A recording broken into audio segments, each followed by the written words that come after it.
Hebreus 12:1 diz assim: portanto, também nós, uma vez que estamos rodeados por tão grande nuvem de testemunhas, livremo-nos de tudo que nos atrapalha e do pecado que nos envolve, e corramos com perseverança a corrida que nos é proposta, tendo os olhos fitos em Jesus, autor e consumador da nossa fé. Ele, pela alegria que lhe fora proposta, suportou a cruz, desprezando a vergonha, e assentou-se à direita do trono de Deus. Pensem bem naquele que suportou tal oposição dos pecadores contra si mesmo, para que vocês não cansem, nem desanimem. Amém. Senhor Deus, fale através de mim, me usa como um vaso de barro, e que a sua igreja possa ser edificada pela tua palavra, em nome de Jesus. Amém. Irmãos, esse sermão da manhã, eu quero focar de forma bem pastoral sobre a nossa fraqueza, sobre o quão fraco nós somos. Então, o tema do sermão poderia ser: somos fracos. Somos fracos. E isso não é fraqueza de saúde, não é nesse sentido que eu estou dizendo, mas é em comparação ao que os nossos irmãos do passado fizeram e como a gente tem se comportado em relação à nossa carreira ou à nossa peregrinação cristã. Esse é o termo que eu mais uso em relação à nossa caminhada na fé. Eu chamo de peregrinação pela influência do John Bunyan na minha vida. Então eu chamo peregrinação. A Bíblia diz que nós somos peregrinos aqui, nós estamos numa jornada de fé, numa peregrinação, e a gente não pode retroceder, a gente não pode parar e a gente não pode desistir. Temos tentações para parar, somos tentados a abandonar a nossa carreira e a nossa peregrinação por causa de dificuldades da vida, perseguições, desânimo na fé, alguma coisa que nos machucou na caminhada cristã, ou uma igreja que nos machucou, ou um irmão que nos machucou, e aí a gente é tentado a parar. E eu não sei se teve um momento de pessoas tão fracas na fé como os de hoje. Eu não sei se teve um momento de homens tão fracos como os homens de hoje. Eu não quero entrar muito na questão das mulheres, não, mas eu já ouvi outras mulheres dizerem que as mulheres do passado eram também muito mais fortes do que as mulheres de hoje. Então, antes de abordar mais a introdução do sermão, né? Eu quero convidar vocês a lerem esse livrinho do Sproul, O que é Fé. É um livrinho muito bom. E aí aqui ele trata de algumas questões do livro de Hebreus, porque os heróis da fé, essa galeria de heróis da fé, está no livro de Hebreus. Então, você não tem desculpa quando chegar do outro lado do rio. E do outro lado do rio é a morte. Jesus vai perguntar: quantos livros você leu? Aí você vai dizer: nenhum, porque eu não tive muito tempo. O Sproul arrebentou a gente escrevendo esses livrinhos assim, ó, tudo fininho. Você consegue ler. Eu li esse livro aqui em uma noite, e cuidando da minha filha ainda por cima. Parava, lia, toda hora. Você consegue também.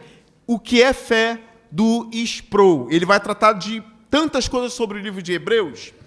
Porém, o ponto que eu quero chamar a atenção, irmãos, nós estamos rodeados de tão grande número de testemunhas, que se a gente parar, é uma vergonha para a gente. São homens cerrados ao meio, são mulheres que perderam os seus maridos, são homens aqui que abandonaram uma vida num palácio para viver num campo por amor a Deus, pela fé, homens apedrejados, mulheres apedrejadas, maltratados, afligidos, necessitados, que aí eu quero chamar a atenção de por que nós somos tão fracos. É um sermão pastoral, nesse domingo de manhã, para que a gente reveja, reflita e se torne mais forte. A gente tem parado por tudo. Ou melhor, alguns irmãos têm desanimado por qualquer coisa. E isso não pode estar em nosso DNA, no DNA cristão e no DNA da fé. está uma fortaleza imensa para que a gente desista ou pare por qualquer coisa. Isso não faz parte do nosso DNA. No nosso DNA está a perseverança. Porque quando a gente olha para trás, irmãos perseveraram num contexto caótico, desastroso. E a gente, por qualquer coisinha, desanima, por qualquer coisinha, a gente já acha que tem 1000 razões para abandonar a fé, para abandonar a igreja, para abandonar a comunhão. E o livro de Hebreus, ele é marcado também por ser um livro que convoca os irmãos a não abandonarem a comunhão, a não abandonarem a congregação do justo, ainda mais quando a gente sabe que o dia se aproxima. O Sproul, nesse livrinho dele, ele falou sobre as pesquisas que são feitas nos Estados Unidos. Pesquisas do tipo, você crê que existe um ser superior? Aquilo que nós chamamos de Deus? E a maioria das pessoas nos Estados Unidos diz que sim. Nós cremos que existe um Deus. Cremos que existe um ser superior ou algo superior a nós. A maioria diz que sim. E aí o Sproul diz o seguinte, olha, mas quando a pesquisa é feita em outro sentido, ou quando aborda uma outra questão em relação a esse Deus, como do tipo, você vive para agradar esse Deus? Quando a pesquisa é feita nesse sentido, a maioria diz não. Ou seja, a maioria acredita que existe um Deus, mas quando a questão é abordada de uma outra maneira, ou seja, e você vive para agradar esse Deus, a maioria diz não. A gente não vive para agradar esse Deus. Então, olha que coisa esquisita. A maioria dos Estados Unidos é crente. A maioria do Brasil é crente. O Brasil é conhecido por ser um país crente. Um país que crê em Deus. Deus, pátria, família. É um dos lemas da grande maioria das pessoas da nossa nação. Nos Estados Unidos, a mesma coisa. Mas as pessoas vivem para agradar a Deus? O que é fé nesse sentido?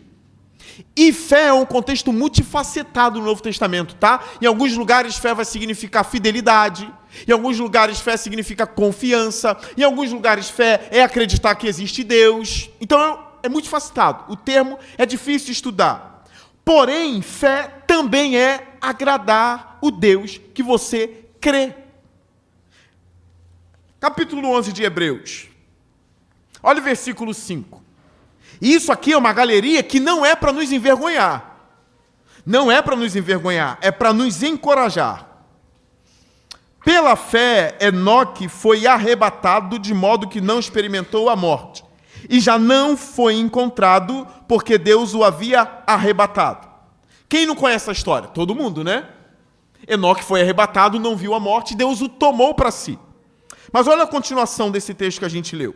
Pois antes de ser arrebatado, recebeu testemunho que tinha agradado a Deus. Ele não só cria em Deus, mas ele andou com Deus e agradou a Deus. Essa é a fé coerente. Eu creio em Deus, aprofundo mais a questão porque eu sou cristão, então eu creio que Cristo ressuscitou dos mortos. Eu creio que Cristo é meu Senhor, então já aprofundei. Eu não sou mais um teísta somente. Agora eu sou um teísta cristão. Eu acredito na divindade e eu acredito que Jesus é meu Senhor. Já aprofundei. Mas aí agora eu aprofundo mais. E eu vivo para agradá-lo. Esse é o ponto. Se eu vivo para agradá-lo, eu não posso retroceder e eu não posso abandonar, porque a minha vida é para agradá-lo. Aí um ponto que o Sproul aborda também, dentro dessa questão de agradar a Deus, é chamar os cristãos a refletirem se nós estamos vivendo um ateísmo cristão. O filósofo Pondé, ele se diz filósofo, eu ainda não sei se ele é filósofo, ou é um professor de filosofia, mas ele se diz filósofo. O filósofo Pondé diz assim, eu sou ateu, mas eu sou um ateu não praticante. O Pondé diz isso. Significa que ele não fica militando e pregando o ateísmo como se fosse uma religião, né? Chamando as pessoas para o ateísmo. Ele diz, eu sou um ateu não praticante. Curioso, que tem crente, que tem fé, mas é um ateu praticante. Diferente do Pondé, que se diz que não é um ateu praticante. Os cristãos, Muitos cristãos são cristãos na teoria e na prática são ateístas. E o ponto que o Sproul aborda é: por que vivem como se Deus não existisse? Porque eles vivem não para agradar a Deus, mas para agradar a si próprios. Isso é coisa de ateu. Porque o ateu, levado à última consequência, é isso: é eu viver para me agradar. Para que eu vou agradar a um ser, um legislador, criador, que eu nem creio nele? Os cristãos que deveriam viver para agradá-lo. Mas a nossa prática é uma prática ateísta. A gente nem persevera. A gente é mal pagador. A gente, estou incluindo todo mundo, né? Como se todo mundo fosse. Mas você vai pegar aquilo que é para si. A gente dá calote nos outros. A gente não persevera. Por qualquer coisinha a gente deixa de louvar a Deus, deixa de cultuar, deixa de orar, até o que não ora. Logo, se você está 3 meses sem orar, você é um ateu praticante. Ou você é um cristão ateu. Porque você não ora. Deixar de orar é coisa de ateu. Ah, mas eu também não vou no culto. Você está 2, 3 meses sem ir ao culto. O ateu também não vai no culto. Qual é a diferença?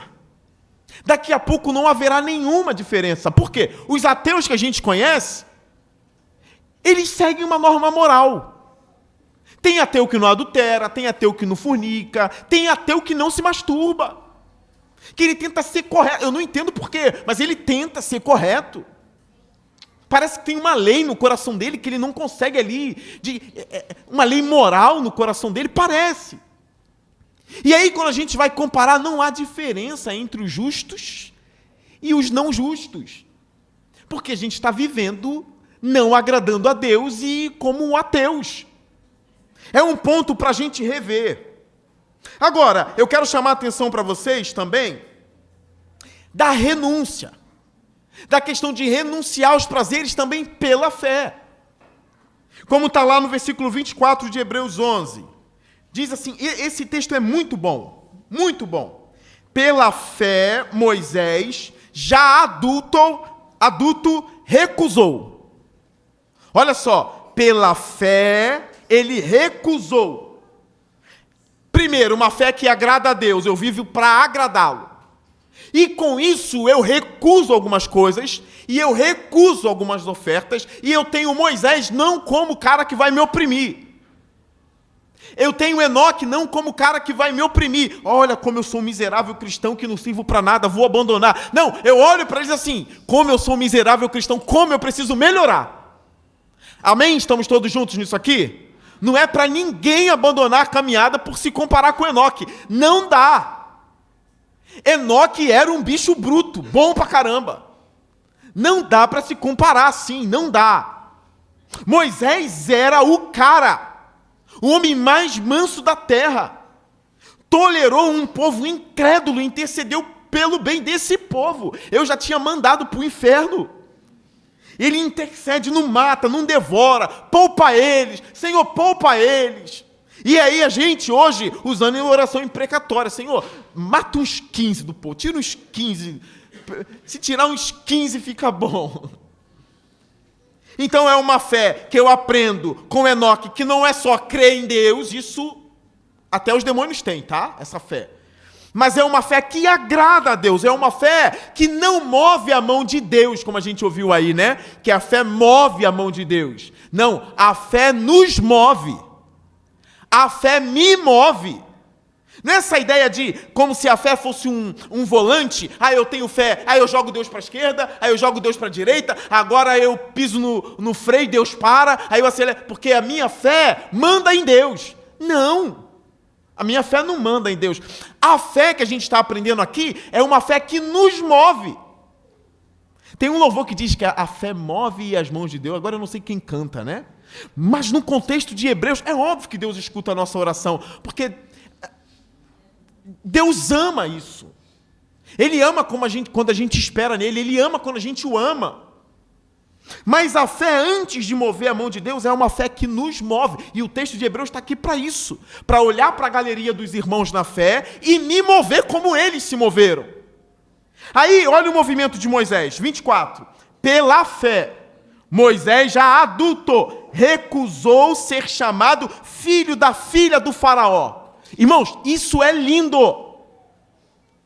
Isso é lindo. Pela fé, ele recusou ser chamado filho da filha do faraó. Ou seja, um príncipe do Egito. Com um palácio. Com os melhores estudos da época. Eram os Estados Unidos da época. Um intelectual de mão cheia, Moisés era. Ele recusou ser chamado filho da filha de faraó. Olha o 25. Preferindo ser maltratado com o povo de Deus. Isso aqui é antinatural, isso é anormal. Isso aqui não é normal, só é possível pela fé. Ah, pastor, eu não vou seguir Jesus não, porque eu tenho umas tentações sexuais que não são normais, aí eu não vou seguir a Jesus não. Pela fé, Moisés abriu mão do palácio. Como? Meu Deus! Às vezes a gente acha que Deus é um implicante só com os nossos pecados, né? Não! Tem um monte de gente que tem pecados e problemas para lidar. Não só existe um tipo de pecado que Deus odeia, não. A gente precisa abrir mão de várias coisas. Mas isso só é possível pela fé. É pela fé que a gente vê um irmão dizendo assim, olha, eu abri mão de casamento, eu abri mão de ter filhos, eu abri mão de tudo para ser missionário lá na Coreia do Norte. Como que um cara toma uma decisão dessa?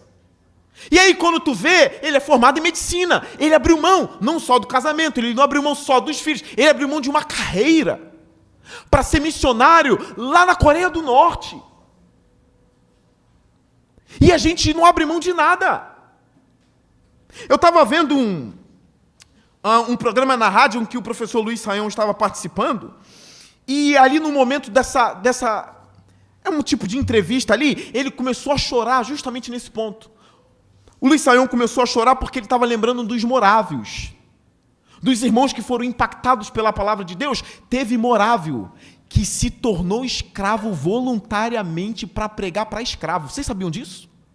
Os caras eram livres, e aí pelo impacto da fé, pelo impacto da palavra, ele se vende, ele se torna escravo, cara. Para quê? Para ganhar escravos para Jesus. Isso destoa muito da gente, não é? Aí outros dizem assim, você vai pregar para os esquimós? Ele, então me arruma só um sapato, que eu não tenho sapato para essa viagem não. Eu só preciso de um sapato, eu vou ser missionário para eles. Eles não conhecem Jesus não? Então eu vou lá falar para esses homens. E aí o irmão foi arrumar um sapato, quando chegou, cadê ele? O irmão partiu descalço mesmo, porque a causa de Jesus é tão urgente que ele não tinha que esperar sapato. Testemunho desses caras do passado, que foram impactados e recusaram ofertas, abriram mão de carreiras. Aqui Moisés abriu mão do Egito, de ser um príncipe do Egito, para padecer com o povo de Deus. E aí eu imagino uma conversa assim, como eu copiei do Sproul também. Moisés que fugiu do Egito, ele foge, e aí ele está no deserto de Midian. Agora ali como um pastorzinho, ele era um príncipe no Egito. E aí imagine a conversa, as pessoas dizendo, fiquei sabendo que tu era um príncipe. Aí está Moisés lá com aquela roupa, que não é mais de príncipe, né? Cheiro de bicho. A gente imagina sempre Moisés com um cajado na mão, né? A vida toda. Como se ele andasse com aquele cajado na mão a vida toda. E ali no deserto de Midian, e as pessoas dizendo, fiquei sabendo que tu era um príncipe. Tu cresceu na casa de Faraó, como ele era. Como é a magnitude daquilo? E por que você abriu mão daquilo? E aí o Sproul diz o seguinte, eu imagino que a única resposta que Moisés poderia dar é o seguinte, eu era tudo isso. E sabe por que eu estou aqui? Pela fé eu estou aqui. Eu abri mão de lá para estar para estar aqui pela fé. Porque eu creio que Deus tem coisas superiores para a minha vida, que o Egito não consegue cobrir. Pela fé, ele resolve sofrer com o povo de Deus. Olha o 26. Por amor de Cristo considerou a sua desonra uma riqueza maior do que a dos tesouros do Egito, porque contemplava a sua recompensa. A gente precisa fazer mais, tá, irmãos? A gente precisa fazer mais. O que mais você pode fazer, além de vir ao culto? O culto você tem que vir. Todo mundo aqui sabe disso, né? A gente precisa estar aqui. Agora, o que mais você pode fazer pela fé? Porque eu não quero crer que você é um cristão ateísta. Você tem fé, e a fé vai te mover como? O que a gente pode fazer? Pensa com os seus botões. Pela fé, eu, Joãozinho, fiz isso. O quê? Fez o quê? O que a gente está construindo? Qual é o nosso legado? Porque essa ideia de, quando Jesus vier, eu só quero uma cabanazinha para mim, tá bom. Tá errado. Isso é desculpa para não trabalhar. Isso é desculpa para não fazer a obra. Isso é desculpa para não alcançar pessoas que não foram alcançar. Isso é desculpa. Quando as pessoas dizem, eu só quero uma cabaninha no céu. Isso aí é desculpa. Porque eu só quero Cristo, eu não quero galardão, não. Vocês têm noção do que vocês estão falando? Não, pastor, eu não quero recompensa, não.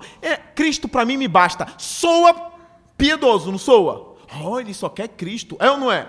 Então venha comigo para uma ilustração aqui. Vamos lá. Pastor, eu só quero Cristo. Então, eu já tenho fé, eu já fui justificado e eu vou ver a face de Cristo? Vai, para mim basta. Negócio de ficar trabalhando muito para ter galardão, para ter recompensa. Para mim, Cristo já basta. Soa piedoso, mas é antibíblico. É antibíblico. Pensa comigo. Deixa eu citar alguém de exemplo aqui sem ser eu. Vamos lá. Eu vou citar o Paulinho. Vamos supor que o Paulinho seja um cara muito agradável, coisa que ele não é, mas vamos supor que ele seja. Estou brincando. E aí eu digo assim, caramba, cara, eu só quero ver o Paulinho junto com meus irmãos. Só quero ver o Paulo, porque o Paulo é um cara incrível. É incrível, incrível, incrível. O Paulo é um rei. Aí o Paulo chega. E aí vamos supor que eu tenho um carinho e um amor muito grande por ele. O Paulo chega, mas ele está lá. Várias pessoas têm um carinho pelo Paulo. O Paulo chegou. Aí todo mundo fala, caramba, ele chegou. Olha o homem aí entrando. Aí o Paulo chegou. Aqui, eu estou aqui. Mas não faria diferença se o Paulo que você tanto admira, não é o Paulo de Tarso, não, esse aqui. Ele chegou, você já tem ele, né? Ele chegou no local. Mas se ele viesse e te desse um abraço, fizesse assim, cara, eu te amo tanto também. Faria ou não faria diferença? Sim ou não? Agora vamos imaginar em Jesus. Jesus chegou. Aí Jesus está aqui, aí fala para o Lucas. Muito bom, Lucas. Fiel até a morte, né? Muito bom. Aí quando vem eu, meu amigo, caramba, os dois têm Cristo, sim ou não? Os dois têm Cristo. Mas ouvi Jesus dizer, meu amigo, me dá um abraço. Eu tenho uma coroa para te dar. Você percebe que essa ideia de só Cristo, só quero o Cristo, despreza o Cristo? Porque a gente faz menos do que poderia fazer. A gente quer essa ideia da cabaninha do céu, também faz menos do que poderia fazer. Sendo que Enoque sabia de uma recompensa. Paulo, quando ele diz, escrevendo a Timóteo, ele diz, eu já estou sendo derramado como oferta de libação. Combati o bom combate, encerrei a carreira e guardei a fé. Agora me está reservado a coroa que Jesus me dará naquele dia. É uma recompensa. Se você ama Jesus, você vai amar o beijo dele, o abraço dele, a coroa dele. Tudo que vem de Jesus é de Jesus.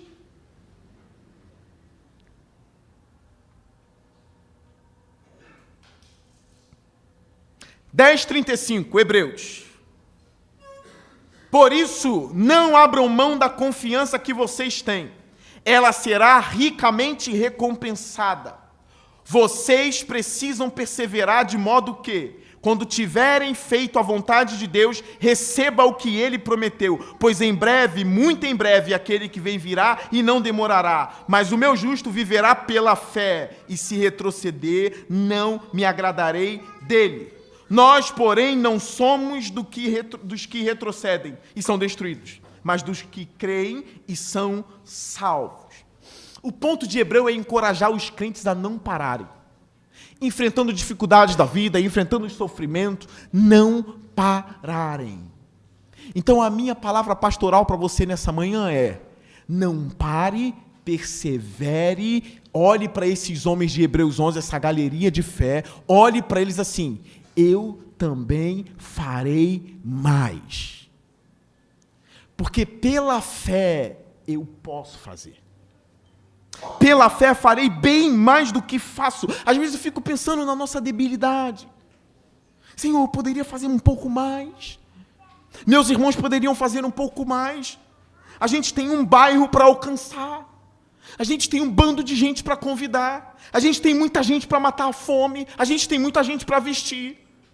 A gente pode levantar a bandeira de Cristo em vários outros municípios. Às vezes eu fico bolando uns planos, só que são grandes, tá? Assim, meu Deus, é muito grande, de onde eu vou conseguir dinheiro para elaborar essas coisas? Mas eu não vou contar, mas eu tenho planos assim, que se Deus abençoar, é uma coisa, não vou falar muito não. Mas a gente precisa de guerreiros e guerreiras para estar junto nessa caminhada. Aí agora a gente vai ler uma listinha aqui, que é o capítulo 32, o versículo 32 do capítulo 11, e a gente vai olhar para essa nuvem de testemunha, porque as pessoas, quando falam de nuvem de testemunhas, imaginam que, cuidado para não pecar, porque vocês têm uma grande nuvem de testemunha olhando vocês, que são os membros da igreja, e a pessoa lá de fora. Não é isso. Nuvem de testemunha não é isso. Pastores, cuidado, que tem uma nuvem de testemunha vigiando vocês, os membros da igreja. Não é isso que o texto diz. O que é a grande nuvem de testemunhas do capítulo 12? São os heróis da fé do capítulo 11. Vocês sabem disso, né?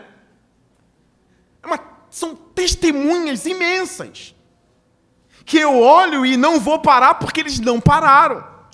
Olha o 32. Que mais direi? Não tenho tempo para falar de Gideão. Quem conhece, levanta a mão. Gideão, quem conhece? Não tenho tempo para falar de Gideão, Baraque. Baraque já é mais ou menos, né? Baraque a gente já não sabe muito, né? Sabe sim. Gideão, Baraque, Sansão, Jefté, Davi, Samuel e os profetas, os quais pela fé conquistaram reinos, praticaram a justiça, alcançaram o cumprimento de promessas, fecharam a boca de leões, apagaram o poder do fogo e escaparam do fio da espada. Da fraqueza tiraram força. Tornaram-se poderosos na batalha e puseram em fuga exércitos estrangeiros. Houve mulheres que, pela ressurreição, tiveram de volta os seus mortos. Uns foram torturados e recusaram ser libertados, para poderem alcançar uma ressurreição superior. Isso aqui eu não entendo, não. Isso aqui eu não entendo. Uns foram torturados e recusaram ser libertados para poderem alcançar uma ressurreição superior. Outros enfrentaram zombaria e açoites. Outros ainda foram acorrentados e colocados na prisão, apedrejados, cerrados. Vocês lembram do ano que foi todo mundo aqui apedrejado, torturado? Vocês lembram? Vocês lembram quando a gente passou por isso? Não, a gente não lembra porque a gente não passou por isso. Então vigiemos, para que a gente não fique, o desânimo, o frio. O inverno é terrível para crente, cara. O inverno é terrível para crente. O frio. Se nem para o culto a gente aguenta vir, correntado não aguenta. Tortura não aguenta. Prisão não aguenta. Foram apedrejados, cerrados ao meio, postos à prova. Eu estou no versículo 37. Mortos ao fio da espada, andaram errantes, vestidos de pele de ovelhas e de cabras, necessitados, afligidos, maltratados. O mundo não era digno deles. Vagaram pelos desertos e montes, pelas cavernas e grutas. Todos estes receberam bom testemunho por meio da fé. No entanto, nenhum deles recebeu o que havia sido prometido. Deus havia planejado algo melhor para nós, para que conosco fossem eles aperfeiçoados. Portanto, Esse, portanto, liga aos textos, tá? O autor de Hebreus não vai sair do tema. Portanto, também nós, uma vez que estamos rodeados por tão grande nuvem de testemunhas. Quais testemunhas, irmãos? Todos esses que eu citei. Ou para te envergonhar e te afundar, ou para te envergonhar e te mover. Mas eles estão lá. São exemplos. Aí o texto diz, por tão grande nuvem de testemunhas, estamos rodeados por eles. Portanto, livremo-nos de tudo o que nos atrapalha. Eu vou repetir, livremo-nos de tudo o que nos atrapalha, tudo. Moisés não recusou o Egito? O que você vai recusar? O que você vai... Aqui é muito sério, meu chapa. Livremo-nos de tudo o que nos atrapalha. E do pecado que nos envolve. É possível se livrar de pecados? É possível. Livremo-nos de tudo. Deixemos pecados. Aqui cabe uma palavra mais pastoral. Às vezes os cristãos ficam tristes e chateados porque se converteram e não viram mudanças tão grandes na sua vida. E não viram.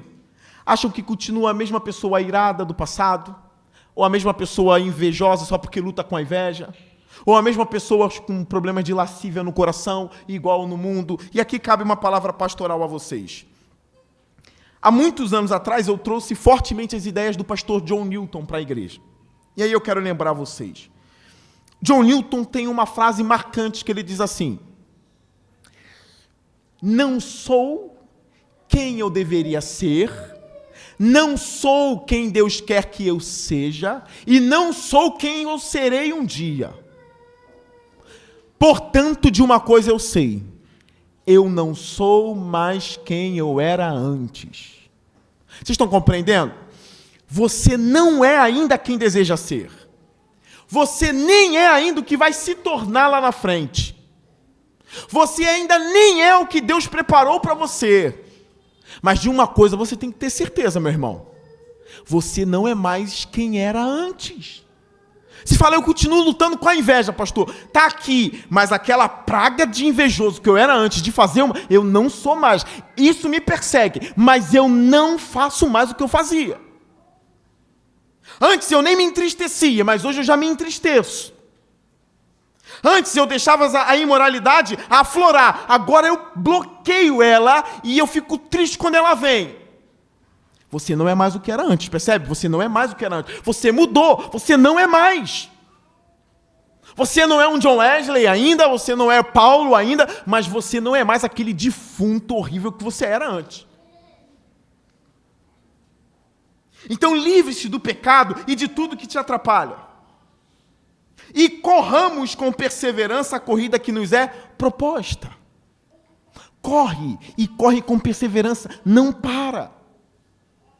Não desista, por favor. Como eu disse, ô geração fraca. Ah, eu vou abandonar a carreira porque ninguém me visitou, ninguém nem me ligou, ninguém...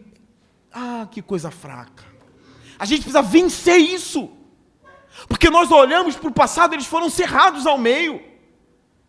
Cadê as visitas deles? Quem consolou Jeremias em Israel? Teve que vir um homem que não era nem do povo para trazer a livro para Jeremias. O próprio povo maltratou ele, jogou ele numa cisterna. Cadê o alívio dele que chorou o ministério inteiro de choro? Isaías e outros. Elias que chorou por Israel também. Eu quero incentivar vocês a não serem fracos. Mulheres, se o marido de vocês vier com lenga-lenga de não sei o que, você fala assim, toma vergonha. Toma vergonha, vá assim mesmo. Não dê corda não para as queixas, não dê corda para as queixas dele. Liga você, vai você. É por isso que tu vai parar. Olha o sermão de domingo de manhã. Incentivem-se uns aos outros. Como a gente corre? Para terminar, versículo 2: tendo os olhos fitos em Jesus Cristo. Não fixe os seus olhos no seu casamento, não, por favor. Porque quando ele começar a ruir, você vai ruir junto. Não fixe os seus olhos na membresia da igreja também, não. Porque quando ela começar a ruir, você vai ruir. Não fixe seus olhos na sua condição financeira, porque quando ela ruir, você vai ruir. O texto diz: fixe os seus olhos em Cristo. Porque se Cristo ruir, você vai ruir. Mas a boa notícia é, ele não vai ruir. Ele não vai deteriorar. Ele não vai acabar. Ele não vai se tornar corrupto. Então fixe os seus olhos em Cristo. Somente e continua. Faz um pouquinho mais. Porque não dá para fazer um pouquinho mais sem ter a esperança da glória. Em Cristo, não dá. Só dá se a gente lembrar a esperança da glória. A esperança da glória. É de você ver que encontrará Cristo e receberá o abraço dele, a coroa dele, o beijo dele. O vinde benditos de meu Pai. Tendo os olhos fitos em Jesus Cristo, autor e consumador da nossa fé. Ele, pela alegria que lhe fora proposta, suportou a cruz. Esse aqui engole a galeria dos heróis da fé todinha, esse aqui. Essa galeria dos heróis ele engoliu todinha. Ninguém é igual a ele. Ninguém é igual. Ele engoliu todo mundo agora. O autor de Hebreus pegou o capítulo 11 para falar só desses homens. E no 12 ele diz: Cristo, que suportou a cruz, desprezando a vergonha. Aí eu digo, desprezando o desprezo. Ele desprezou o desprezo. Ele desprezou a vergonha. O vitupério, o opróbrio. Não afundou por causa de desprezo. Nada. Pela alegria que lhe estava proposta, suportou a cruz, desprezando a vergonha, e assentou-se à direita do trono de Deus. Pensem bem naquele que suportou tal oposição dos pecadores contra si mesmo, para que vocês não se cansem nem desanimem. Como eu não vou cansar nem desanimar? Pensando bem naquele que suportou tão grande vergonha. E eu termino com essa palavra final. Por que Cristo suportou? O texto tem uma palavra mágica aqui, mas é a mágica mesmo, a mágica do bem, é uma palavra mágica. Parte B do versículo 2, volte. Ele, pela alegria que lhe fora proposta. Suportou, eu vou repetir. Ele, pela alegria que lhe fora proposta. Suportou. Pela alegria, suportou.